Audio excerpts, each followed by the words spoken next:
দেখো আজকে আমি তোমাদের সাথে যে ভিডিওটা করছি পুরো দেশি জবা ফুল গাছ নিয়ে। দেশি জবা ফুল গাছকে কেমন এরকম আজকে জুন মাসের 27 তারিখ এইরকম তাপমাত্রায় তোমরা কিভাবে কি যত্ন করবে কি করবে সব কিছু নিয়ে তোমাদের সাথে আমি আজকে এই দেশি জবা ফুলগুলো নিয়ে তোমাদের সাথে শেয়ার করছি। এইগুলো কিন্তু সবই দেশি জবা, দেখেছো? দেশি জবা ফুল গাছে এমন কিছু না, এদের একদম এরা ভীষণ রোদ পছন্দ করে, ভীষণ খাবার পছন্দ করে। জবা ফুল গাছ হলো একটা পুরো গ্রীষ্মকালীন ফুল গাছ, তার জন্য এরা প্রচুর পরিমাণে রোদ পছন্দ করে। এদের রোদ যখন তোমাদের বাগানের ছাদেই হোক, মানে মাটিতেই আঙিনাতেই হোক, যেইখানেই হোক, তোমাদের যে স্থানে বেশি রোদ পড়বে সেইখানেই তোমাদের গাছগুলোকে রাখতে হবে। তোমরা সেইখানে সেরকম এই গাছগুলোকে রাখবে, রেখে নিয়ে দেখবে তোমাদের গাছে প্রচুর পরিমাণে ফুল, যত বেশি রোদ পাবে তত বেশি বড় বড় ফুল ফুটবে, তত কালার সুন্দর আসবে, তত মানে কুড়িতে গাছ ভরে যাবে। এই যে এত তাপমাত্রায় তোমরা গাছকে একটা ঠান্ডা টনিক দাও, ঠান্ডা একটুখানি কফি খাইয়ে দাও, হ্যাঁ লেবু কফি খাওয়ালেই কিন্তু তোমাদের গাছে প্রচুর পরিমাণে ফুল হয়। এবার লেবু কফিটা তোমরা কি করে করবে সেটা তোমাদের সবার শেষে বলছি। ভিডিওটা আমি একদম বড় করব না, তোমরা একটুকে স্কিপ করে দেখবে না, ভিডিওটি দেখলে তোমাদের বুঝতে পারবে যে ঠান্ডা কফিটা লেবু কফি কি করে তোমরা খাওয়াবে। ঠান্ডা কফি একটুখানি খাইয়ে দাও, দেখবে গাছ প্রচুর সতেজ থাকবে। আর তোমাদের গাছের জন্য কিছু না। তোমরা আমি চম্পা তোমাদের সাথে ভিডিওটি শেয়ার করছি চম্পাস ব্লগ থেকে।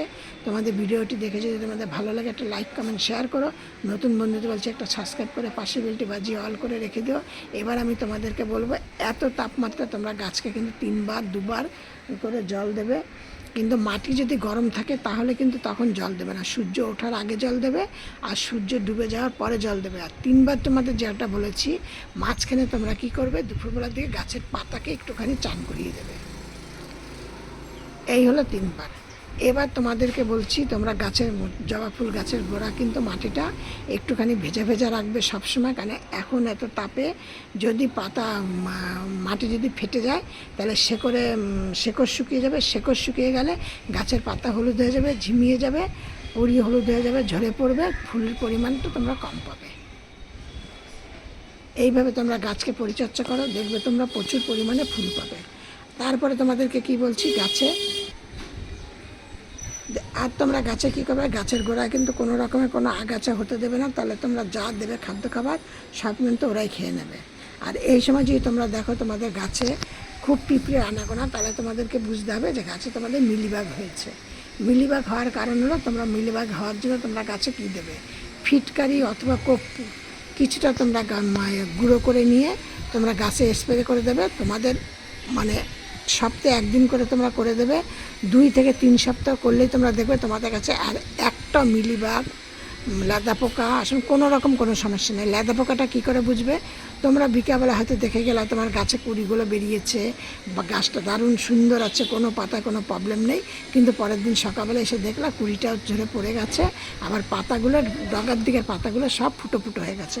এইটা তোমাদের তখন জানতে হবে কি তোমাদের গাছে লেদা পোকা আছে। লেদা পোকা কিন্তু গাছের পাতা ওরকম, এরা অন্ধকারে বেরোয়, সন্ধ্যার পরে বেরোয়, সকাল হতে আলো ফুটতে এরা আবার চলে যায়।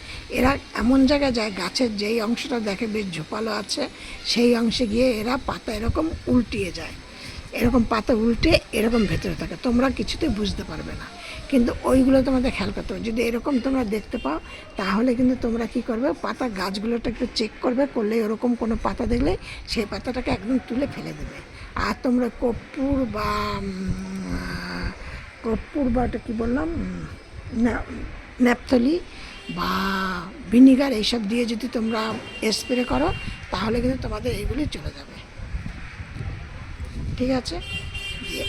এবার তোমরা এইগুলো সপ্তাহে 1 দিন করে করো। আর তোমাদেরকে প্রথমে বলে দিলাম, লেবু কফি তোমরা করে গাছকে ঠান্ডা করে খাওয়াও।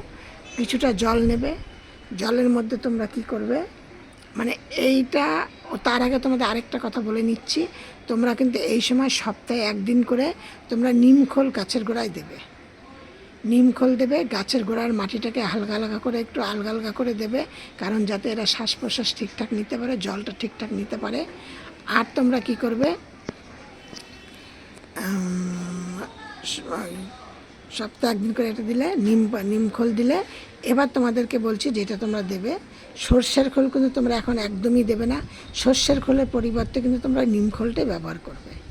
দিয়ে আর তোমরা এবার তোমাদেরকে বলছি কপিটা ঠান্ডা ঠান্ডা কী করে খাবে। ঠান্ডা জলের মধ্যে তোমরা কফি পাউডার নিলে, তোমাদের বাড়িতে যতগুলো গাছ আছে সেই জন্য একটা গাছের জন্য 1 চামচ করে হিসাবে নেবে।